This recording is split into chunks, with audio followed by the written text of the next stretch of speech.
रायगडच्या पालकमंत्री पदावरूनही शिवसेना आणि राष्ट्रवादीमध्ये जुंपल्याचं पाहायला मिळतंय। रायगडच्या पालकमंत्रीपदी आदिती तटकरे यांच्या नियुक्तीला स्थगिती देण्यात आली आणि त्यानंतर रोजगार हमी मंत्री भरत गोगावले यांच्या समर्थकांनी मुक्तगिरी बंगल्याबाहेर शक्ती प्रदर्शन केलंय।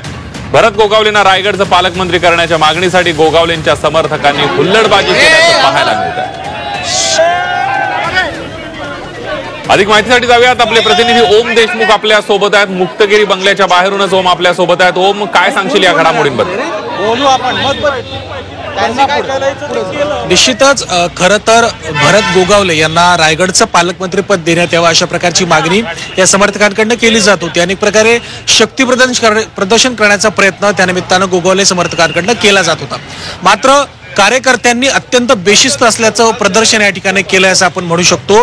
या ठिकाणी तैनात करण्यात आलेल्या पोलिसांसोबत माध्यमकर्मींसोबत ज्या प्रकारची वागणूक गोगावले समर्थकांनी या ठिकाणी केली आहे, त्यामुळे निश्चितच कार्यकर्त्यांचा बेशिस्तपणा जो आहे तो प्रखरपणे समोर आलाय। या सगळ्या घटनेचं वार्तांकन करणाऱ्या माध्यम प्रतिनिधींना त्यासोबत तैनात असलेल्या पोलिसांना सुद्धा एक प्रकारे धक्काबुक्की करण्याचा प्रयत्न या निमित्तानं झालेला आहे। यावर खरं तर गोगावले समर्थकांकडनं काही त्यांच्या निकटवर्तीयांकडनं एक भूमिका सुद्धा घेण्यात आली। झालेल्या प्रकाराबद्दल आम्हाला माफ करण्यात यावं, तो विसरण्यात यावा अशी देखील मागणी आहे। मात्र कार्यकर्त्यांचा हाच अतिउत्साहीपणा नेत्याच्या सुद्धा कधी कधी त्याला नडतो असं देखील म्हणतात। अशा प्रकारे कार्यकर्त्यांनी जर भूमिका घेतली तर ते निश्चितच अडचणीचं ठरू शकतं।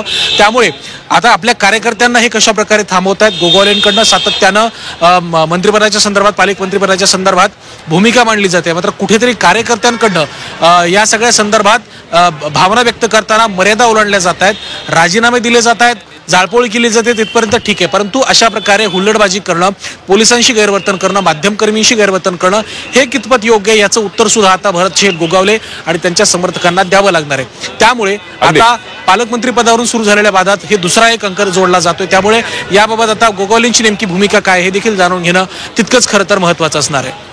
ओम, धन्यवाद दिलेल्या सविस्तर माहितीबद्दल।